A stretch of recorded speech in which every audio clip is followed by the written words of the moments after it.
Hi, this is Dan Heisman, and we're here with another video to help you improve your chess game. We like to mix it up on our video channel. We do amateur games, we do grandmaster games, we do thought process, time management, positional things, end games, openings, thought process, whatever you need to improve. So I thought we hadn't done a grandmaster game in a while, and recently at the FIDE World Cup third place match, Carlsen played a positional masterpiece, which was kind of instantly recognized. I really liked it when I first played it over, and I thought we could add it to our video channel. So let's take a look at Fedoseev against Carlsen, and I think it's the first game of their FIDE 2021 FIDE World Cup third place playoff. Carlsen had just lost in the semifinals. All right, so Carlsen was black. d4, knight f6, c4, g6. Carlsen's probably heading for a Grunfeld. He doesn't play, I don't think, a King's Indian, at least not very often. So we're expecting something like knight c3, d5. And Fedoseev plays the anti-Grunfeld move, h4. So for those of you who don't know why that's an anti-Grunfeld move, let's say that black tries to continue to play the Grunfeld. Alright, so with the help of Stockfish, we'll go over some lines here. Suppose black plays the Grunfeld move d5, and white takes, and normally in the Grunfeld, black takes back with the knight. Now white can immediately play h5. Okay, so black has two choices. He can take it or he can ignore it. He doesn't want to ignore it with the bishop. If he ignores it with the bishop, bishop g7, then h6, and now the bishop has to go back where he came from. Why? Because after bishop to f6, white has e4, hitting the knight and then threatening to trap the bishop with e5. And black can squirm around a little bit, but he could resign also. So black would have to play bishop f8. Well, that's pretty terrible that the pawn's there. So we'd have to ignore it with some other move. Stockfish suggests ignoring it with the temporary sacrifice e5, and it suggests white should say thank you.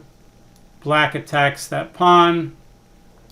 e4, bishop b4 check, bishop d2, and already white's advantage is all the way up to 1.5. Well, that's monstrous. All right, let's say instead black takes the pawn. Pawn takes. White's in no hurry now to get the pawn back. That pawn is not good. He could play e4 and get that big center. Knight f6 to hold the pawn. White doesn't need to remove the guard and weaken his squares yet. Just knight c3. Black plays bishop g7. Knight f3. And a lot of people would play here something like bishop g4, trying to put pressure on d4. And a lot of my students ask me, when that knight is pinned to the queen, don't you have to either leave the queen there so you can recapture with the queen, or play bishop e2? Because you don't want to take with the pawn, it messes you up. Yet here Stockfish says, oh, white's completely winning. He can play queen b3, hitting the b7 pawn. And now let's say black tries to take over here. Stockfish says, just take it back with the pawn. Yes, you've got double pawns. No big deal. You've got the bishop pair. And let's say black tries to hold this pawn. If he plays b6, his light squares are very weak on the queen side. White can play like e5. And if knight d7, f4. Stockfish says white's ahead by 7 pawns here. If black instead decides not to weaken the white squares and play something like queen c8, there's still e5, and if knight fd7, still f4. Let's say black tries to break with c5, then d5 with the monster center, queen c7, rook g1 hitting the bishop. What can black do? If he plays king f8, just bishop e3 developing. And again, white's up like 8 pawns according to Stockfish. All right, so let's go back to the game. We don't want to spend too much on opening theory, but it's helpful to play over those lines when somebody says, oh, that's an anti-Grunfeld.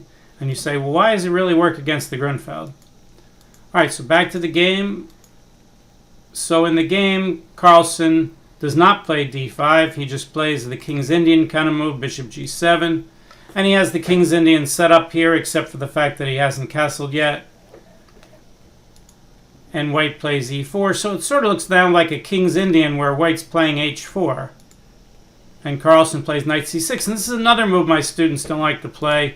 They're like, I can't play knight c6. White has the AWL, attack with something worth less, d5.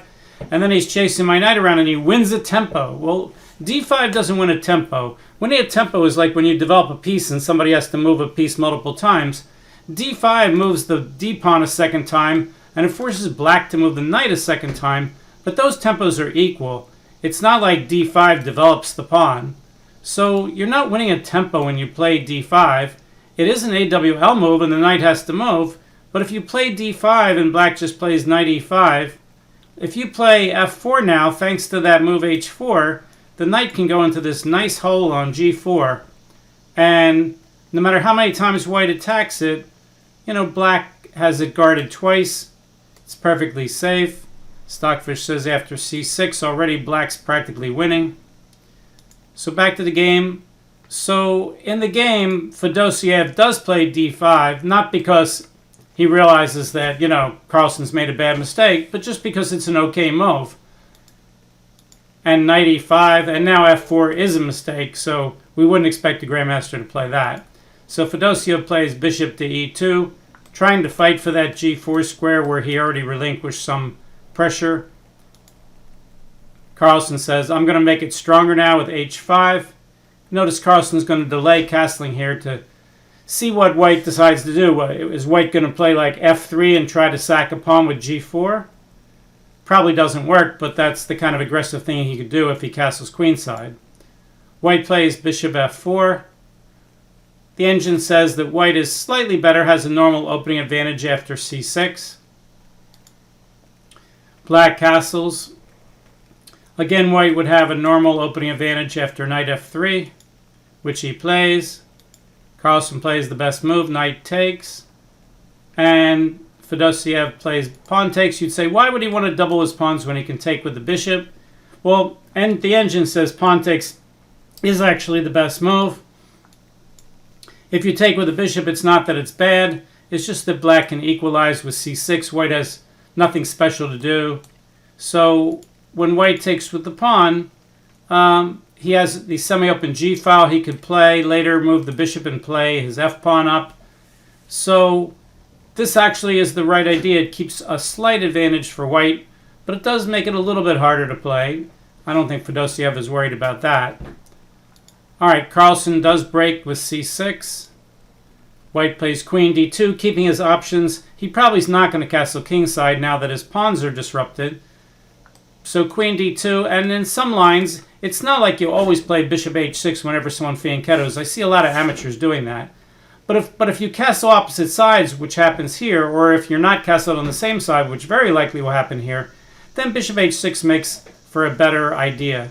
So queen d2, and in some lines he is going to play bishop h6. Carlsen takes the pawn on d5. White takes back toward the middle. Now the c-file is open. White can still castle queenside, but black will have the open c-file and the possibilities of pushing his pawns down against the king.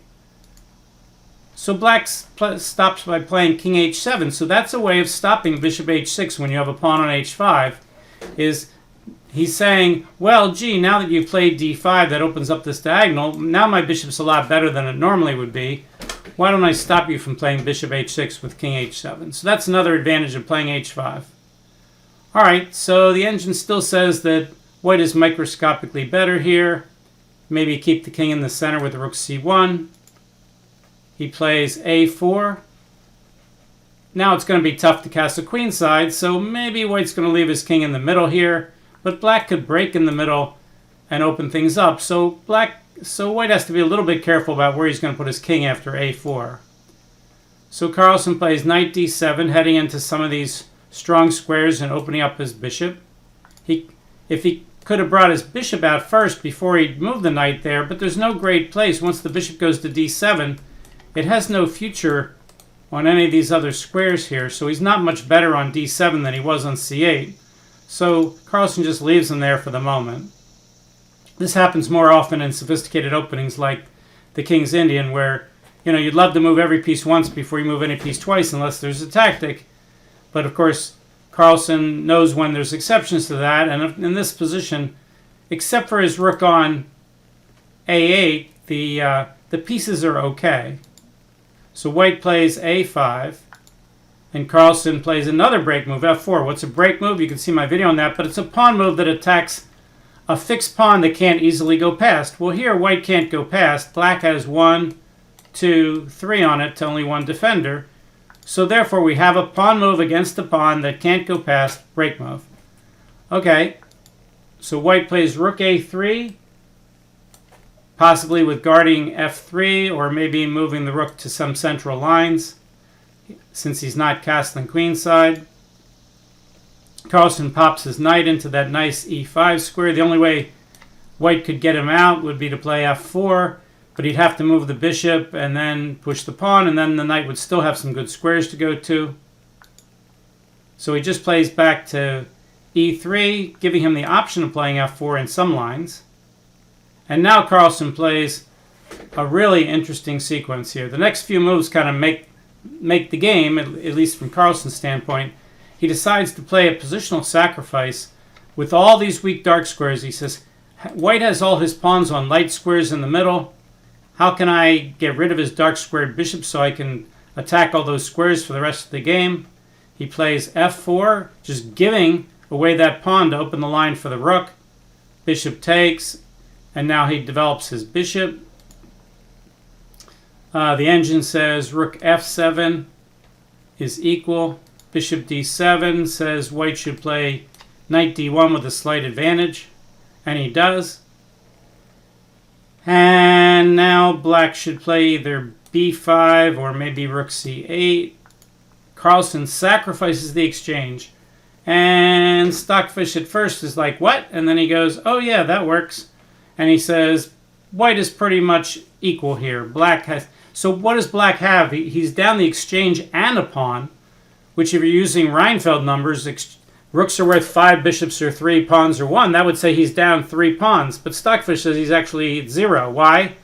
Well, because his dark squared bishop is the best non-queen on the board. Those white's weak on the dark squares, and black has a dark square bishop, and black has the bishop pair, and also white doesn't have any wonderful places to put his king. So after queen takes f4, forced of course, bishop h6, look at this wonderful bishop. He's got all these great squares, and meanwhile the queen has to go to the king side, and he's going to be a little bit trapped there. How's the queen get back in the game? He can attack this pawn, but once white guards it with the knight and maybe something else, it's going to be tough to get the queen actively into the game. So that's what Carlsen sees. He sees that he can trap that queen on the king side, and that the king doesn't have any great place to go. The king can't run to the queen side. So Carlsen plays queen f8 with the idea of, again, bishop f4, imprisoning the queen, the white queen on the king side. White plays knight e3. He has nothing better. The game is about equal. Bishop there. And now white has to decide, what's his future with the queen? Can he somehow get the queen maybe back to f1, get the bishop out of the way, and get the queen going on the king side maybe? Because if his queen can't get back in the game, it's almost like he's playing partly down a queen. He plays queen to g2. Carlsen develops his last piece with rook c8. So now Carlsen's pieces are dominating the board. Yes, he's down the exchange, he's down a pawn, but these doubled pawns are blockaded. These dark squares are completely blockaded. This is a wonderful position to understand about the value of the pieces. In this kind of position, if white could trade off those pieces and get his rooks in the game, well, that would be a whole different story, but he really just can't do that. He can't play knight c4. It's not guarded enough. So he says, well, if I get rid of the rook, maybe I can play knight c4. So Carlsen trades, and then he puts the queen there to again stop knight c4 from trading off these pieces. All right, here white should play c4. He doesn't have a lot to do, but he can probably hang in by doing nothing. And he does play c4. And Carlsen plays his best move, b5, threatening again to break these things up and get control of those queenside squares. White takes en passant. That's his only defense. Obviously, if he takes this pawn and he allows the queen come down with check, and now what can white put in the way? Let's say he puts the bishop in the way. Then bishop takes b5, threatening to bring the knight down, and this is a crush. If he puts the knight in the way, then check, and here, and bishop takes, and now bishop takes bishop is met by queen takes d1 mate, but otherwise there's no defense. So it's mate in 10 according to Stockfish. All right, so back to the game. So pawn takes en passant, a takes, and getting ready to play b5 again. White plays queen g1. That, according to the computers, that's the losing move. Here, white had to play something like king f1, b5, and now the strange move queen g1, just getting out of the way for the king. Queen c5, king g2, bc4, and boom! The queen and the rook are back in the game. Yay! And now in this position, black would have the bishop pair for the exchange, but he also has, you know, those really good pieces in that passed pawn. And according to the engine, if both sides play perfectly, this would be about equal and it would be a draw. So white has to figure this out. He has to figure out, how can I get my queen out of the way, get my king out of the way, get my queen back in the game, and if I sacrifice a pawn to do that, I can save the game. Instead, white plays queen to g1, missing his opportunity. Now you might say, can he still do the same thing? Well, after there, if queen a8, which is a good move by Carlsen, and king f1, then queen a2 hits the bishop, and the white king can't go to g2. And if he tries to save the bishop with bishop d1, then black has that bishop coming in again with b5. So let's go back to the game. This is actually what happened in the game. Queen a8. This is the reason why the Fedoseyev's move order doesn't work. King f1, queen a2 hitting the bishop, knight to g2, and again, all in a corner. I think after this game, Carlsen's adversary in the World Championship this fall, Nepo, tweeted that chess is a hard enough game in an 8x8 board, but when you play on a 4x4 board, it becomes pretty much impossible. And that's what poor Fedosiev is reduced to in this position. He's playing on a 4x4 board. Okay, so white plays knight g2, hoping to take, no, obviously he's not going to take the bishop, but at least get rid of the bishop. Maybe when the bishop moves, he could play f4 and try to untangle a little bit. Carlsen says, not so fast, Mr. Knight. I'm going to save the bishop by forcing you to go to e1. Only move, of course. Not only legal move, but only move you can make without losing the bishop. So queen here, again, stopping the king from coming up. He says, are you sure you want to do that? Carlsen says, yeah, I'm just zigzagging my queen closer while you're doing that. And white says there. Now, why didn't white continue with his zigzag? If knight here, then knight here. And if knight takes bishop, knight takes, threatening the bishop, and there's no defense. White has no place to move the bishop, and he can't guard it again. So it's going to be game over. All right, so back to the game. Queen to g2. White is so helpless here. That's, you know, you're seeing a positional masterpiece when you have a middle game Zugzwang kind of position. He's not really in Zugzwang where any move hurts him, but he can't break out either. So Carlsen just thinks, well, maybe my king will be a little bit better toward the center. White says, ooh, this looks really powerful. And the answer is, yeah, if you can get rid of that knight. Unfortunately, that's not so easy. Carlsen moves out of the way so that there's no check here if he does move the knight. White says, I don't have any moves. He'd love to get his queen in the game somehow. There's just no squares to do that. Black breaks in the middle to give his bishop more scope. White says, how about I give back the exchange and you take me and undouble my pawns and get rid of your bishop pair and get rid of your worst piece, the bishop. Carlsen says, you got to be kidding. I'm just going to open up lines for my other bishop. White takes that way. Carlsen says, "Ooh, look, I have some nice ways to come in now with this bishop." White says, "I really don't have anything to do. I'll just move back and forth." Black says, "All right, I'll slowly increase I'll overprotect my pawn on g6." White says, "How about taking that rook again? Not so much that I want you to take the rook, but I don't really have any other moves." Black says, "All right, now that I'm guarding this pawn with my bishop and my king, my knight is free to come down to some better squares too, and maybe come around or come in and do stuff that I couldn't do when I was just sitting on e5.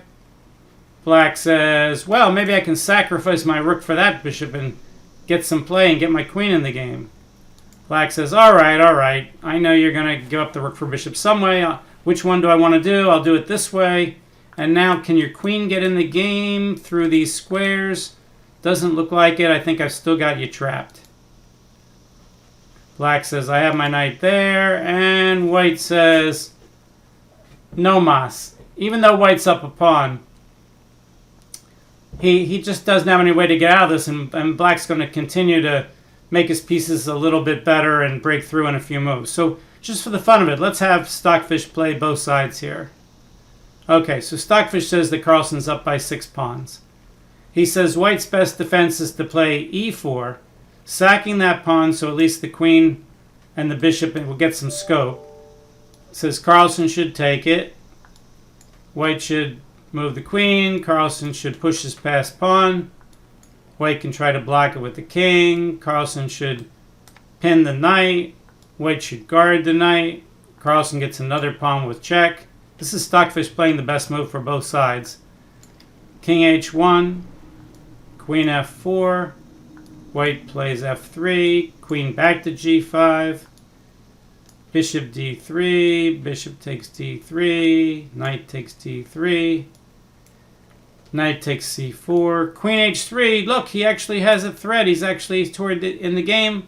And Stockfish says, "Go ahead and check me. I'm going to threaten mate later."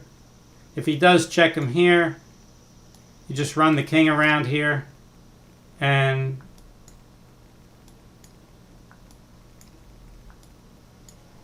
now there's a mate threat here. You'd have to come back. So let's go back to the best moves. So knight e3. Stockfish says maybe knight f2. Queen f5. Would you like to trade queens into a dead loss Black's up 2-pawn endgame? King h2. Stockfish says I don't need to trade queens now. Queen e5 check. King h1. Knight to f5. Knight to e4. e5. Here comes the passed pawn. Queen f1. Thank you for more pawns. Now Black's up 3 pawns. Queen f2. b4. King h2. Queen e5 check. King h1. d5. All the pawns come running down. Queen a7 check. Knight e7. Queen a2 pinning the pawn so it can't take the knight. Getting out of the pin. Knight f2. Queen c3. You get the idea. Black's up 3 pawns with an easy win. Stockfish says Black's up 10 pawns. Go back to the finishing position in the game. So White's all tied up. He's got to sacrifice a whole bunch of pawns just to get some activity. And that's hopeless. So Fedoseev resigned. And everybody kind of, instantly thinks of this as kind of a positional classic. What makes it a positional classic? Well, when Carlsen sacrificed the exchange, it was a real sacrifice, not a pseudo-sacrifice is when you give up something and you're going to get it all back in 2 moves by force. You sacrifice your queen and then 2 moves later you mate him. That's really what's called a pseudo-sacrifice. But these are real sacrifices. Carlsen first gives up the f-pawn. f4, bishop takes f4. Then 2 moves later, he gives up the exchange. And he's not going to win any material back right away. What he's doing is he's getting the compensation is that the queen, after queen f8 and then bishop f4, is locked out of the game. I mean, I guess White could have thought to play f4 here. But after bishop f4, if he moves his queen to the queen side, let's say queen to b3, Stockfish says just play rook c8, queen takes b7, rook c2, King f1, bishop back h6, keeping an eye on this pawn. Queen b3, rook d2. So white's got a more active queen here than he did in the game, but Stockfish, as you can see, still says black's up by 2.5 pawns. So it was a real sacrifice and it's a sacrifice to get a positional edge. If we go back to that position, after queen f8, knight e3, bishop f4, black's compensation is positional. He has the bishop pair, which is material, but he's down a pawn in the exchange, but he's dominating the dark squares, and white can't really get out of the bind. Notice the next steps for Carlsen was to stop this knight from going to c4 to trade off the other knight, because if he could trade that knight on e3 to the one on e5, it would lower black's control of all those squares. But unfortunately for white, Carlsen was able to stop. Alright, so hopefully you enjoyed today's Grandmaster game, Modern Positional Classic by World Champion Magnus Carlsen. If you haven't told people about my channel, I'd appreciate it. It's Dan Heisman Chess here on YouTube. If you'd like the video, you can hit the like. If you haven't subscribed, you can do that too. We'll see you next time. Thanks. Bye.